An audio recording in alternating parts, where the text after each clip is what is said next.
Jirtu Maatiiwwan Akaadaamii viidiyoo keenya irraan immoo kan qabannee dhufnee barumsaa qubee afaan Oromoo warra adda baastanii sagalee akkamitti uumuu dandeenya yookiin immoo qubee dubbachistuu fi qubee dubbifamaa walitti fidnee akkamitti sagalee uumuu dandeenya kan jedhu ni ilaalla jechuudha. Namni baay'ee qubee adda baasee garuu qubee sagalee akkamitti akka sagaleessu namni baay'een ni rakkata.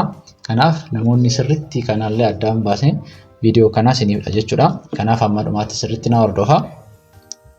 Video kanaan maal adda baastu qubee dubbachistuu akkamitti dubbifamti isheen adda baafta inni baafattu kan biraan immoo qubee dubbifama wajjin walitti yeroo fidnu akkamitti dubbisuu dandeenya kan jedhullee sirriitti adda baastanii ni ilaaltu ni barattu jechuudha.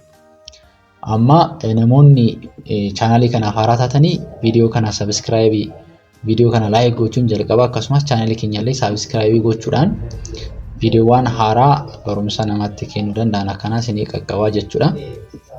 Kanaaf amma kallattiidhaan gara barumsa keenyaa ni deemnaa jechuudha. Akkuma argitanii kallattii kanaan kan jiranii maal jennaa qubeewwan dubbachistuu jennaan. Qubeen dubbachistuu afaan Oromoo keessa 5 jiru. Akkuma beekamu 5 jiru. Warra asiin jiran immoo qubeewwan dubbifamaadha. Qubee dubbifamaadha. Kanaaf kan waliin jiranii qubee xiqqaa fi qubee guddaa wal faana kan walitti jiran jechuudha. Asii baa qubee guddaa baa, asillee baa xiqqaa, caa guddaa, caa xiqqaa, daa guddaa, daa xiqqaa, faa guddaa, faa xiqqaa, gaa guddaa, gaa xiqqaa jechuudha. Asis qubee dubbachistuu shaananii a guddaa a xiqqaa, e guddaa e xiqqaa, i guddaa i xiqqaa, o guddaa o xiqqaa, u guddaa u xiqqaa jechuudha. Kanaaf amma kallattiidhaan akkamitti sagalee uumuu dandeenya, akkamitti dubbifamaa fi qubee dubbachistuu walitti dhufanii sagalee uumuu, achi booddee sagalee sirriitti adda baastaniinaan jecha dubbisuun ni salphata jechuudha. Kanaaf amma sitti ba'an jira. Asii qubee baa kanaa sitti finnee ba'aa bukkee barreessinee maal goona? Baa xiqqaadhaan barreessaa baa yoo akkasiin fidee asillee qubee jalaallee maal godha? Fideeni baa nan barreessaa jechuudha. Asillee ba'an barreessaa, asillee fidee ba'an barreessaa, asis baa. Kanaaf akkamitti sagaleeffamuu danda'u kan jedhu waliin ilaallaa jechuudha. Dubbachistuu bukkee yeroo dhuftu akkamitti maal ta'uu danda'a? Dubbisuu dandeenya kan jedhu ilaalla. Fakkeenyaaf asii qubee dubbachistuu baa bukkee kanaa yeroo dubbifamtu baa jennee dubbisna. Qofaasaa b sagaleen qabu b jennee dubbisna jechuudha. Garuu maal ta'a? Qubeen dubbachistuu bukkee yeroo dhufu akka qubeen dubbifamaayyuu kamiyyuu qubeen dubbifamuuf sagalee baafachuuf maal ta'uu qaba? Qubee dubbachistuu of biraa qabaachuu qaba jechuudha. Kanaaf asii maaltu jira amma a yookaan aan jirti a kanaaf fidee yoo akkasiin godhee maal ta'a? Ba ni ta'a jechuudha. Ba argitanii ba jennee dubbisuun asitti yoo asii finnee immoo e yoo bakka buusnee maal ta'a? Be asii immoo yoo maal fide yoo fide immoo maal ta'a? Bi jennee dubbisna.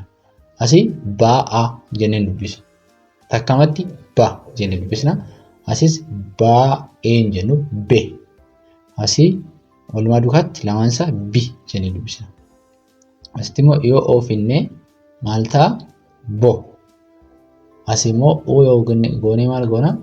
Maal inni jennee dubbisna? Bu jenna. Bu. Kanaaf sagaleen dubbifamaa baa kanaa sagalee bukkee dubbachistuu garaa garaa yoo qabaatu sagalee isaa jijjiiramaa dhufa jechuudha.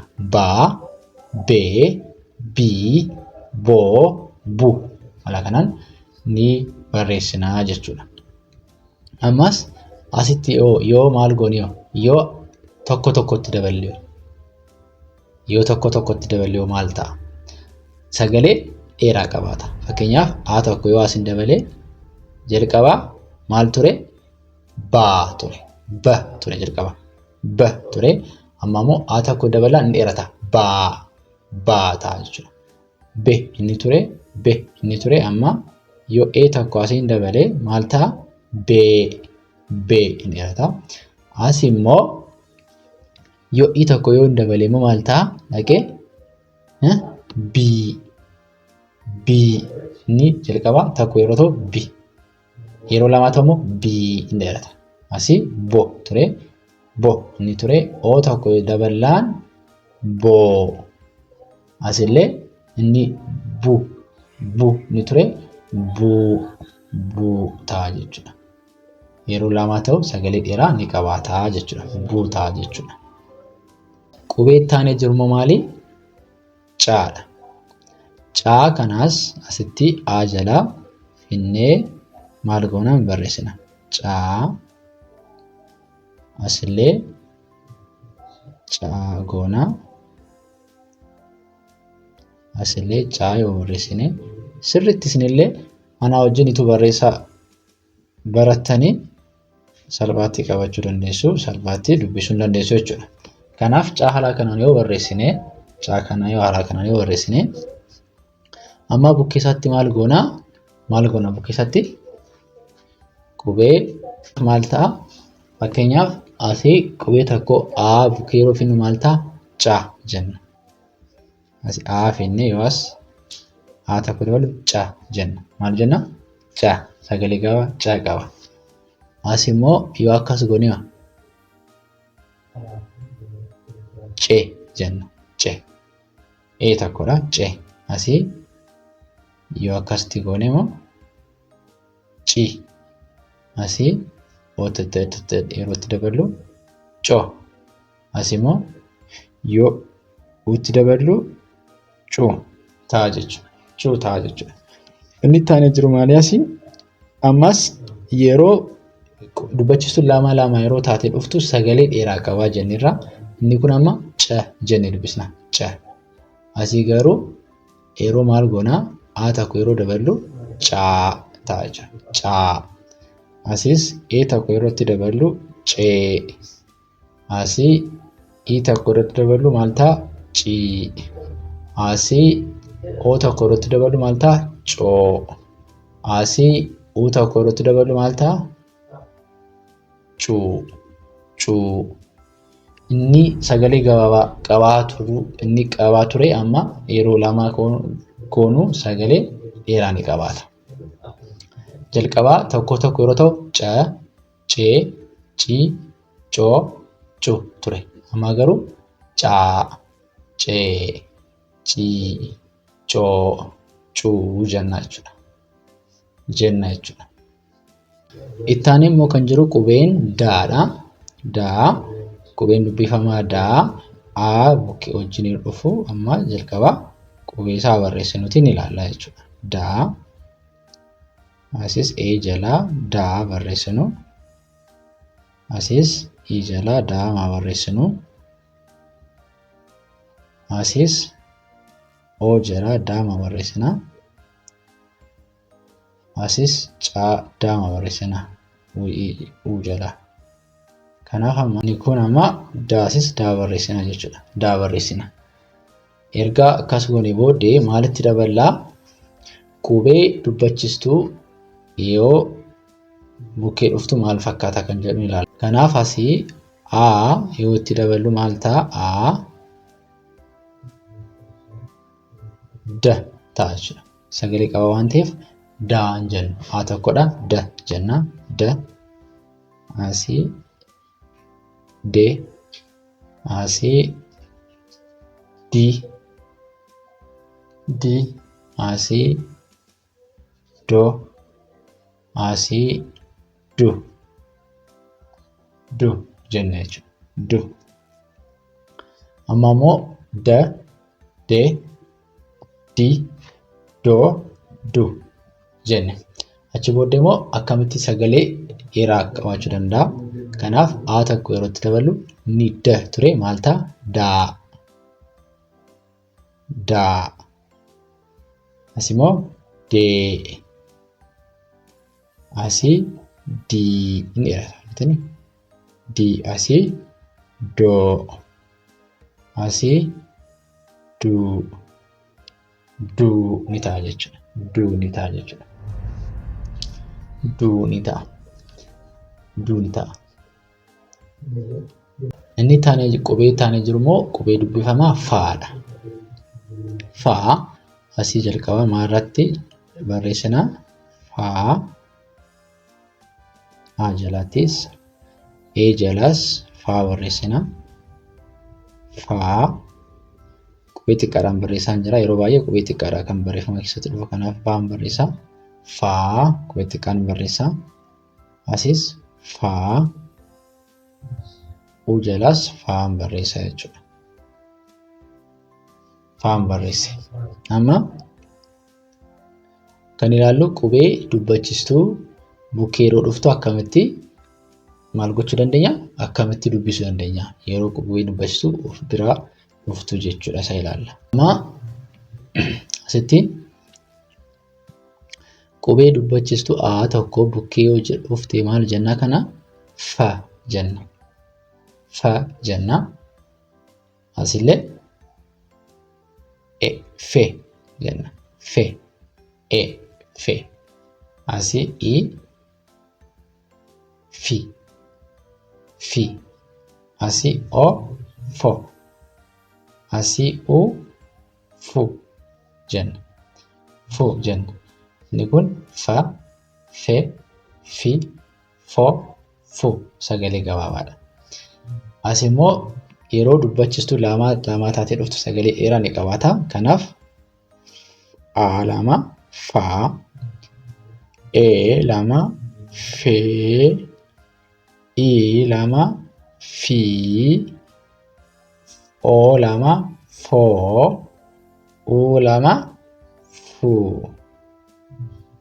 Fu ni ta'a jechuudha. Fu. Haala kanaan barreessuu dandeenya. Fa, fe, fi, fo, fu ni jenna jechuudha.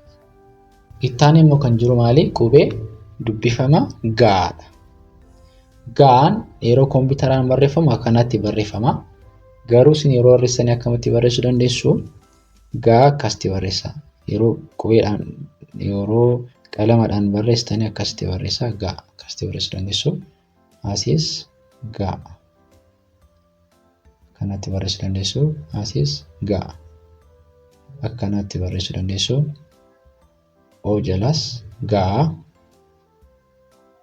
U jalas gaa'an barreessee jechuudha. Akkanatti gaa barreessuu dandeessu. Inni kompiitaraas inni takkuun dhufu waan ta'eef. Gaa akkasitti erga barreessitanii qubee dubbachistuu wajjin yeroo dhufumu akkamitti dubbisuu dandeenya kan jedhu ni ilaallaa jechuudha. Ni ilaalla. Kanaaf asii maaltu jira? Qubeen gaa qubee dubbachistuu A wajjin yeroo dhufu tokko tokkoon warra gabaabaa ilaallama. Maal jenna? Ga jenna. Ga. Asii E ge. Asii I tokko gi. Asii O tokko go.